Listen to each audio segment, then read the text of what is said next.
Hey guys, welcome to yet another quick review, and today I'll be reviewing Army of Two, the 40th Day. The story is basically non-existent. There isn't a story, and if there is, then it totally flew over the top of my head. Rios and Salem are back from the first Army of Two, and there's some pretty cool guys, you know. And basically, they are stuck in Shanghai, and they're trying to get out.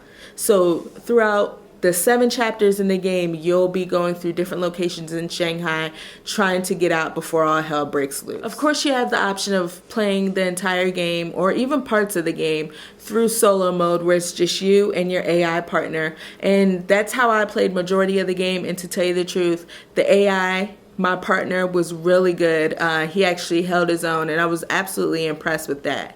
But on the other hand, I do want to go back and play the game over again just to get the whole co-op feel, because that's what I feel this game was intended for, the whole co-op play. Now, this is a sequel to the first Army of Two game, so there's a lot of things that are similar. There's still the aggro feature where basically you distract enemies by shooting at them while your partner goes around and kills them, headshots or whatever it may be. The biggest change in this game is the fact that you have this whole morality feature. Now, you're going to come across certain events throughout the game that give you the option of making certain decisions. Either you make a good choice or a bad choice, and it's pretty cool. You always have that devil and angel sitting on your shoulders as you play. Another cool feature is the fact that you can surrender to enemies, and I thought that was really cool because you can actually fake them out, surrender, put your hands up and everything, kneel down on your knees, and as they turn around or even as they get closer, you can just start shooting, and it goes into this whole slow-mo type of deal, and it's really rewarding. I think the controls in Army of Two, the 40th Day are really manageable. I really enjoyed it. It's a lot of fun, very easy to pick up and play. It's a blast pulling off headshots. It also still has the feature where you can sort of strategize and tell your partner where you want him to go and what you want him to do. If you want him to be more aggressive or, stay next to you. That's always good because it adds a different type of variety for gameplay. You can always switch things up on the fly. Unfortunately, the levels are pretty linear. It's a straight shot, point A to point B. And that stinks, but maybe if they added some more variety to it, some other type of different missions, that would have been a whole lot better. I think the voice acting is actually pretty good, and any of you guys that are fans of Nolan North, you're absolutely gonna love the voice acting in this game.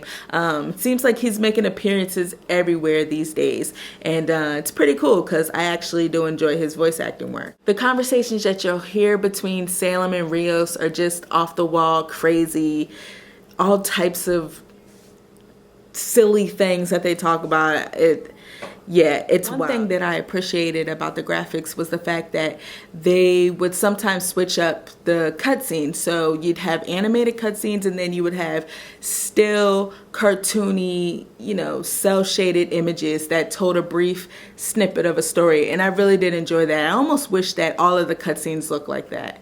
Plus, I can't forget how awesome headshots look when you shoot someone in the head. Awesome. I just love the animation for that. And the explosions are really good. Lots of fire, lots of blowing up, people flying everywhere. Good job with that too. Now, it doesn't take long to complete this game, but there's a reason for that, and that's just for multiple playthroughs. You could go back and play through the game with a good morality, or you can have a bad morality. You can play in solo, you can play in co-op, you can play on casual, normal, contract. I think that's the highest difficulty. There's a bunch of things, and it gives you a lot of reasons to go back and play. There's also audio logs spread out through each level, which is pretty cool. If you can listen to those in the start menu and hear a little bit more about the story. So this game does have a multiplayer option, but to be honest with you, I wasn't really impressed with it too much. Every time I tried to actually get on and play, either the game that I was in was so laggy that it was, basically I couldn't play it, or I would just get booted out and kicked off the server. So I don't know what's going on with these EA servers, but something's got to give, because I would really like to try out the multiplayer. And if you're still looking for things to do in Army of Two, the 40th Day, you can always go back and customize all of the weapons and armor that you get, which kind of personalizes your character, and I think that's really awesome. You can change the skins on the guns, bling out your weapons if you want to. You can bling out your grenades, which is pretty funny. And if you're really creative, unlike me, you'll be able to go on to armia2.com and create your own faceplate that you can wear throughout the game, which adds to more customizing features that this game has to offer. So while Armia 2, the 40th Day, isn't the best third-person shooter out there, it still does offer a lot of fun. It doesn't really offer anything new, but it's still worth a playthrough. So my final score for Armia 2, the 40th Day, is going to be a 7.5.